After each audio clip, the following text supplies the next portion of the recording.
waiting.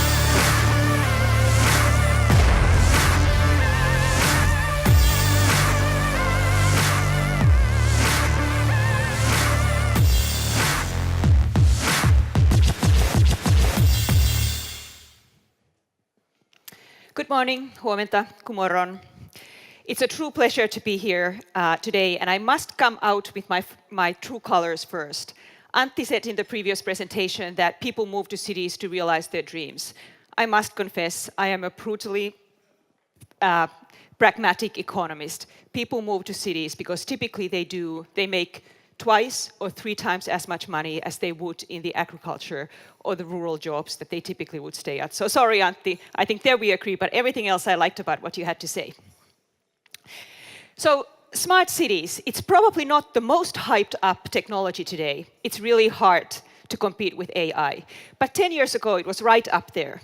And for us as economists who really like the facts, this is the great time to be taking stock of what is happening in the smart city space, because we actually now have some real economic data on what has happened over the past 10 years. And that's exactly what we did. At McKinsey Global Institute, we took a stock of all the pilots and the experiments that people had done over the past decade and assessed how big of a difference does it actually make for people's lives. And that's what I'll do in the next 20 to 30 minutes.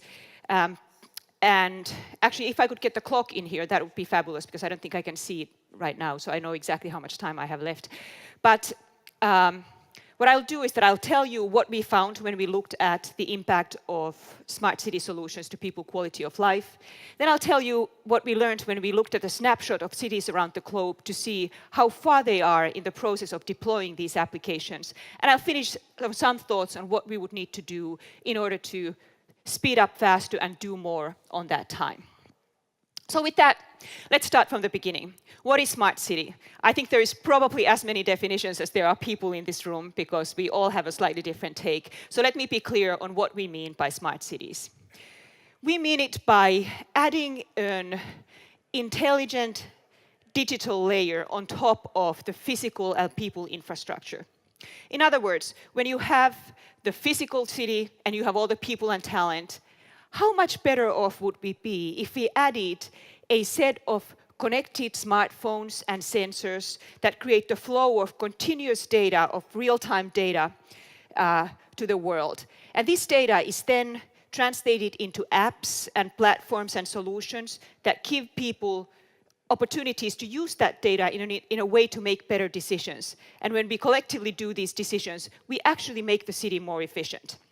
So when you check on your travel app on how much traffic there is and you decide to wait a few hours until the traffic slows down, you have actually taken away one car that would have otherwise added to the transit.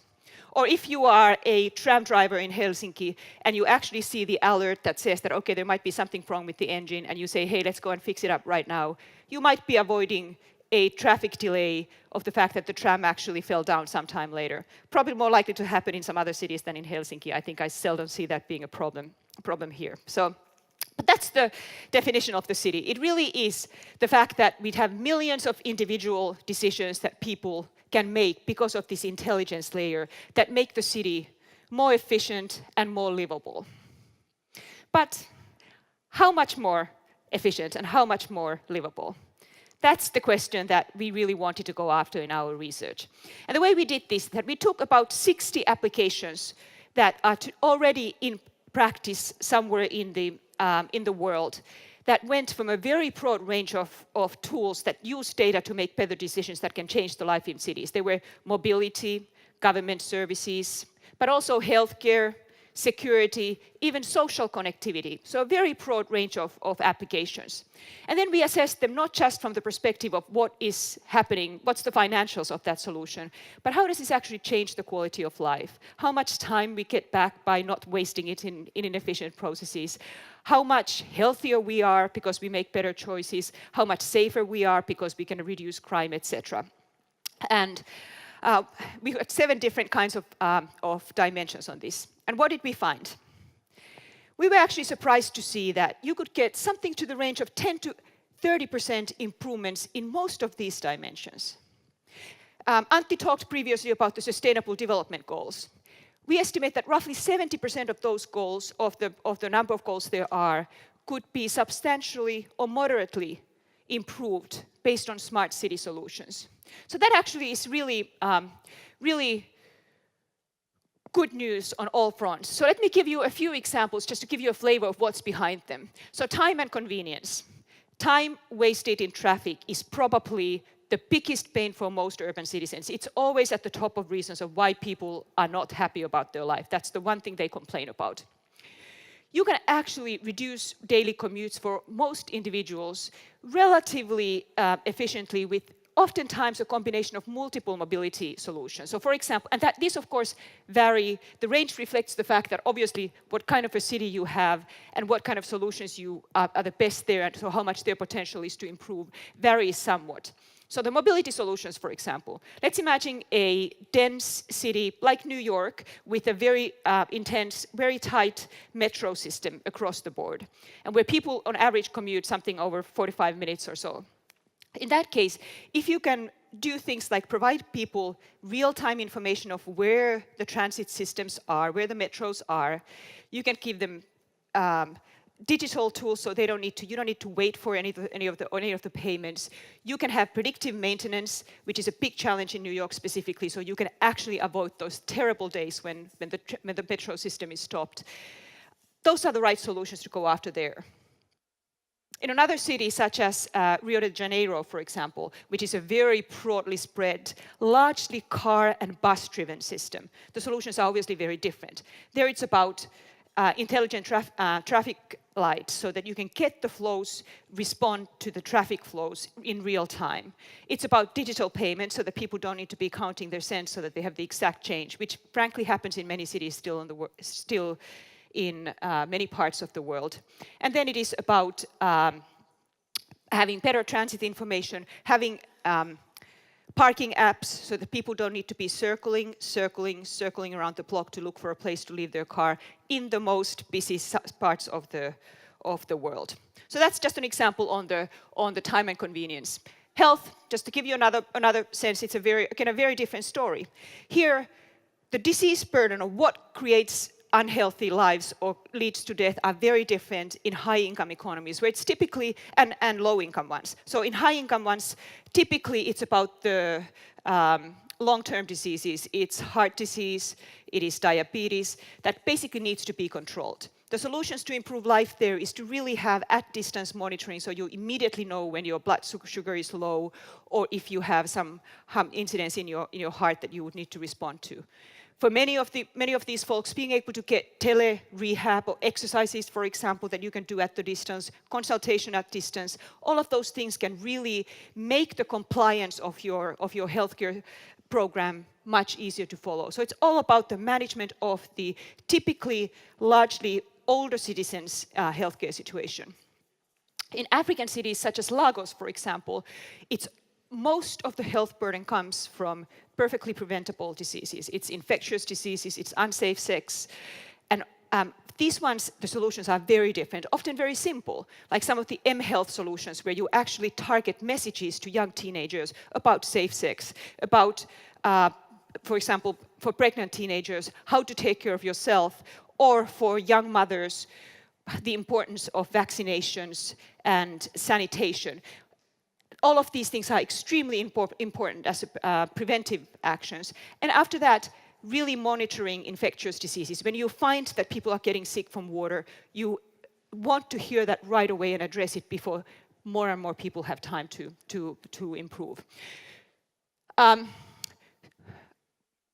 I'll give you some numbers of the others, but I think there's stories in each one of them. And if you want to learn more, we have a fully free downloadable report on our website if you are interested in more of the details. The one last thing about this chart is, however, is that if you look at we also looked at the impact on jobs and GDP, or the savings of money, jobs and the cost of living. There, the impact is not that large. Smart cities is not really an economic development solution. There are some cities who think, okay, we are going to be so smart and we are going to grow our high-tech economy. That's not really how it works in most cases. Many of these solutions, you can import them from someplace else. You don't need to necessarily develop it right there in your home yard. So being a smart city is really knowing what your problems are and making your city greater. So this is really a strategy that ultimately makes the city thrive and grow and prosper because you make it a good place for everybody to be and you make it an efficient place to live. It's not an easy, fast way to expand your high-tech economy. So then, how does that translate into real changes in people's lives? So we estimated that in a city of 5 million people, and we think of the broad city, not just the core city, but basically the broad urban area, you could basically save 30 to 300 lives per year by reducing traffic accidents, by reducing crime, by better targeted policing and more faster response to emergency situations so you can get people into hospitals faster. You can prevent tens of thousands of crime incidents, whether it's robberies or other property crimes. Again, a lot of it by better security alerts and faster response and more capability to resolving them that becomes then a way to reduce them in the future. 15 to 30 minutes of commute time saved per day per commuter. Just imagine how big of a difference that would make. That would mean 2 to 4 days in a year of time you otherwise would be stuck in traffic or stuck in your metro. And last, in many parts of the world, you could save 25 to 80 liters of water every day. Coming to the sustainability point, there still are many cities in the world where leakage is a huge problem. So if you have sensors that can tell you that this pipe is leaking, you can get it fixed faster and you don't need to be wasting that time. In many of the cities in the wealthier part of the world, Helsinki included, we tend to use more water just because we are, and a lot of it is efficiently produced, but we are sometimes wasteful with our water use. So when you have sensors that tell us exactly how much water we are using, and if you include a price incentive to save money. I live, for example, in California where water is very much in shortage. And it's very clear that if your household is one that takes long showers and waters their lawn, you pay significantly more. Your water bill can be significantly more than all of your other utilities combined. So there's a very strong incentive to be careful with water. So that, and of course, can translate into pretty significant savings.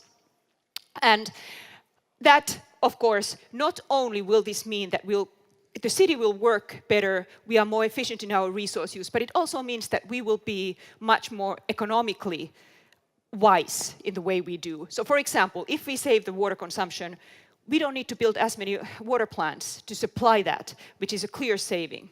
Many of these solutions add flexibility to our infrastructure because you might not need a new heavy infrastructure if you have more flexible, let's say, on-demand shuttle services so that you don't need to blend an additional rail line, for example. And that all translates into cost savings in the long run for the economy overall. So the opportunity clearly is there. We frankly were very happy to see that there was such big opportunities overall. So how far are cities globally in capturing these opportunities? What we did is that we looked at 50 cities. All of these 50 that we chose into the sample were cities that had made some kind of noise about smart cities. Either themselves said, okay, this is a big strategy, we are going to be really smart, or other people had looked at what they were doing and were talking about how we would want to, how they are doing something interesting. And what we did is that we looked at basically the 3 parts that it takes to create that intelligent layer. So is there the technology? Are there the sensors, the smartphone penetration, and the connectivity? Then we looked at the apps. How many of these 60 apps are in use in that, are available to the citizens today? And then what we did last is that we surveyed 400 people in each one of those 50 cities. So basically 400 in Helsinki, 400 in Stockholm, 400 in all the other cities that we surveyed. And asked them, are you aware of these services? Do you use them? And are you happy with them? So, and we then, just in general, this is not a beauty contest. Our purpose was not to crown the world's smartest city. So I know it was a little bit of a false advertisement on the title of the name. That was really not our purpose. It was our sense to see how, in what progression people are taking advantage of these. So we think of this more as a diagnostic tool. But we did stack them up so that across the three layers, when you actually sum them up where cities stand, this is roughly how they look like. On the horizontal axis, we have GDP per capita. On the vertical is the sum of how far they are in taking full advantage of the smart city solutions. And it's pretty clear that wealthier cities are further ahead. I think that's relatively clear. They have had the resources to particularly build the technology layer, the lowest level of the base. It's hard to be smart unless you have, let's say, smartphones in most people's hands. So a few groups of cities I would like to point out to you. There is New York and Singapore are kind of at the frontier. They clearly have had a long history of implementing data-driven solutions in quite different ways. In New York, for example, that happened very much from the city's internal operations. When Mayor Bloomberg was there, his argument that you can't manage what you can't measure. So he started using data for a lot of the operations, and they learned over time a lot, and it continues to be with Mayor Blasio right now.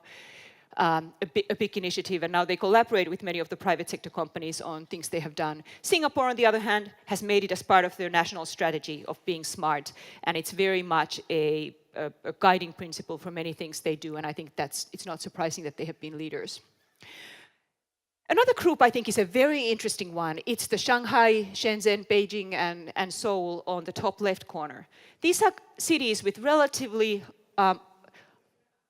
high smart city adoption compared to their income level. And they really have invested on the infrastructure, they have a broad base of apps, and most importantly, and which differentiates it from many of the other cities, including the kind of European cities that we have highlighted, the fact that people use them. Their really adoption rate is very, very high.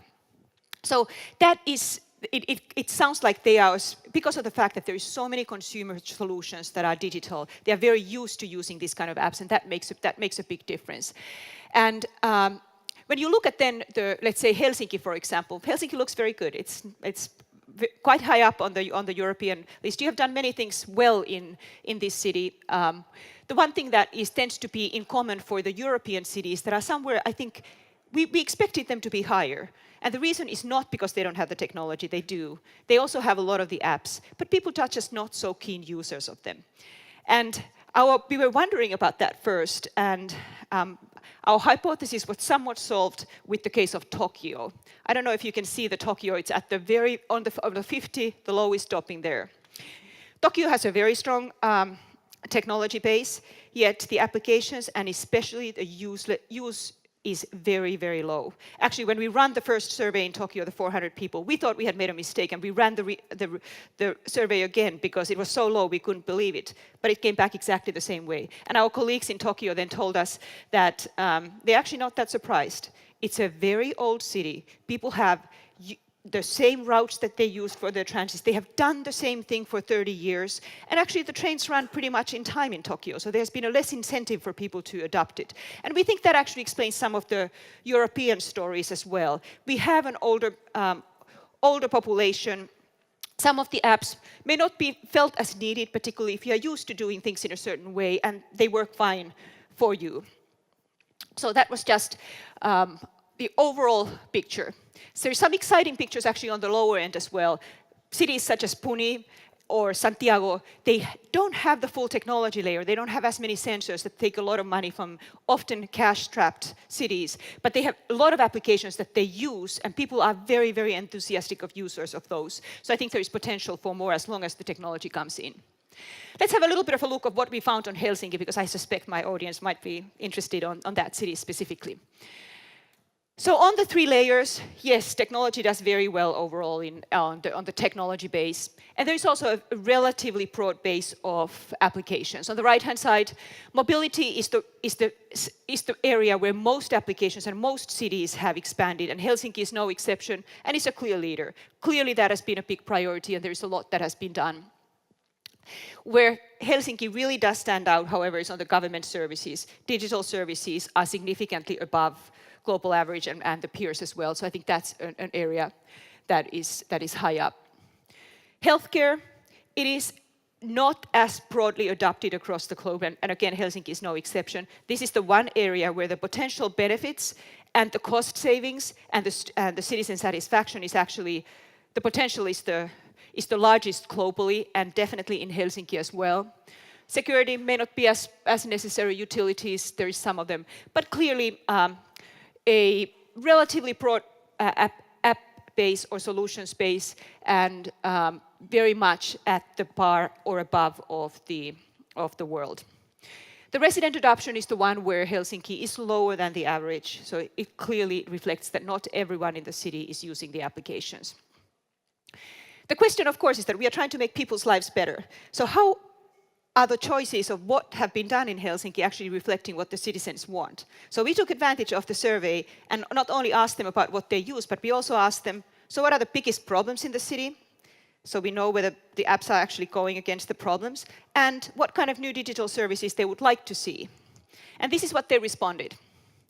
Unaffordable housing was the most frequently cited top problem for Helsinki. Clearly, smart city solutions can't solve everything if you don't have the housing stock, although it can do something in margin. I mean, if you improve the government processes of what it takes to build a house, you can potentially expand your housing stock faster and reduce the costs for folks. This is a big problem, for example, in California, where it's a very, very arduous process and certainly contributing to the, for many reasons, outrageously expensive problem. The other one is opening cadastral systems, meaning that you have really easy access to information of where you have land that has been zoned for multifamily housing or single-family housing but is empty today. And those areas, obviously, particularly in the infill, would be the most attractive ones to go after. Road congestion, clearly this is an area that I think has been a priority for Helsinki, but still continues to be a problem. And I think the tedious government processes, it depends on, of course, that the more people have, the more their expectations rise. I suspect in Helsinki, if they had to deal with what I need to deal with with my local city or my local government in California, they would realize how could they have it in here. But I think that it just tells you that there is much more room to improve in that case. On the right-hand side, it's a very kind of automatic word cloud of what people wanted to see in digital services. As you can see, healthcare, I mean, this is in Finnish, so it's about healthcare and being able to schedule your time digitally was a very widely asked for solution. So healthcare services in general were asked for. There was a lot of services for the elderly that people were writing in. But I was surprised to see that almost 200 of the 400 people wrote something in on what they wanted to see in the future. So I think for Helsinki, what we took out of this is that great job, well done, clearly a lot of good progress, yet the reward for good work is higher expectations of your citizen. There is much more you can do to continue to do better. And Helsinki is no exception. Even the world's leaders, they have only tapped into about 70% of the full range of potential. And of course, that bar is continuously rising. There is more and more applications available, more and more solutions coming all the way. So there is a lot more to be done. So with this, what does it take for us to do the next step and go and do all the way? How do we move smart cities forward?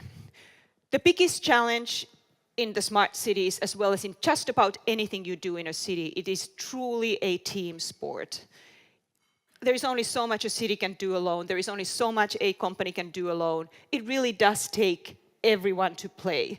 And that coordination challenge is the one that is the, I think, whether you're looking at it from the city side or from the citizen side or from the company side serving some of the solutions for technology, that is the biggest challenge. And the cities that are able to align the different groups tend to be the ones that do better.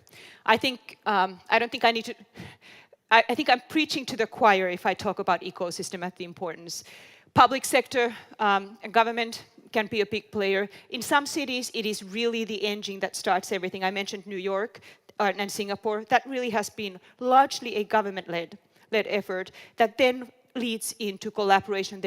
As they have become a lot smarter, they are smarter customers. So for example, in the case of New York, security was a big priority for them. So they do use a number of different security systems and collaborated with the supplier. And now they actually export those services to other cities.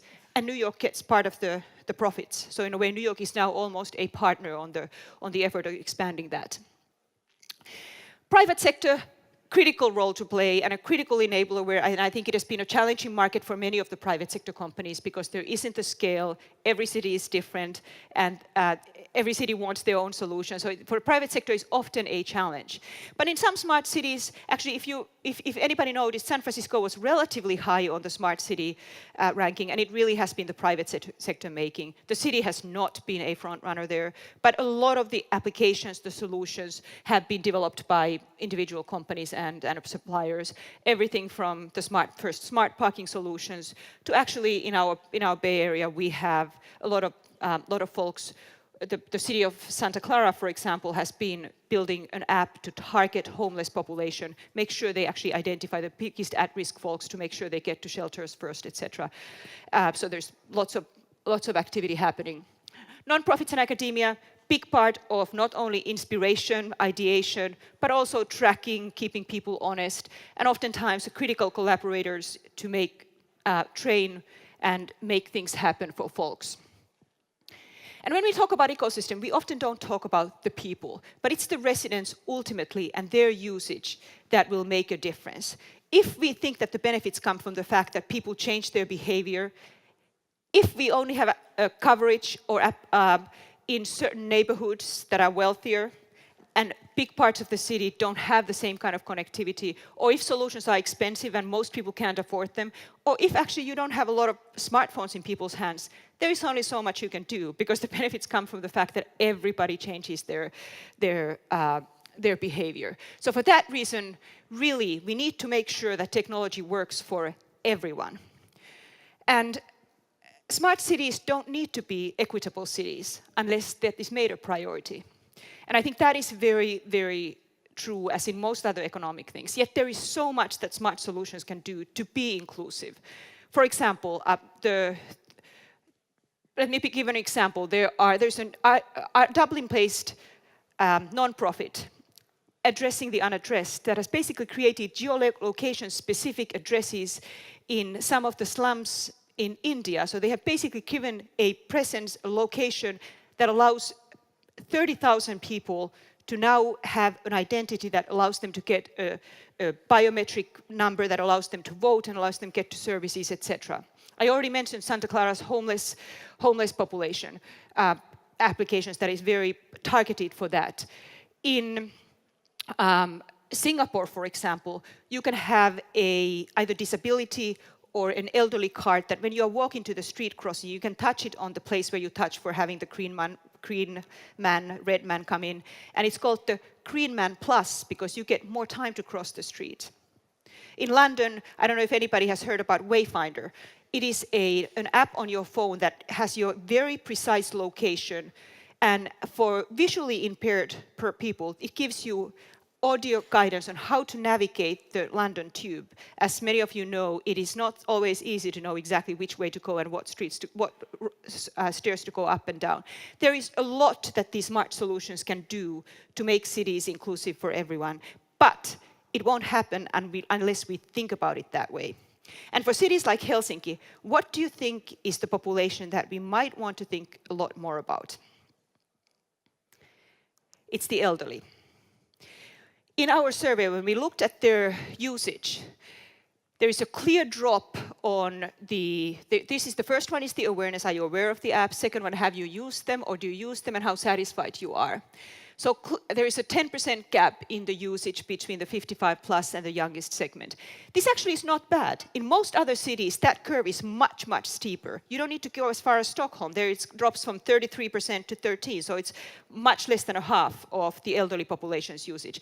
And yet, these are rapidly aging cities. So I think making sure that smart cities actually target the elderly, whether it's healthcare, whether it's social connectivity, whether it is even job opportunities, people who are retired, there might be ways for them to contribute back digitally in a ways if we actually take a moment to think about what they need, not just what the millennials need, because we are all thinking about the millennials, we all hear about them. But let's solve the problems that are actually the problems of a lot of our folks. By the way, in the survey in Helsinki, we heard that.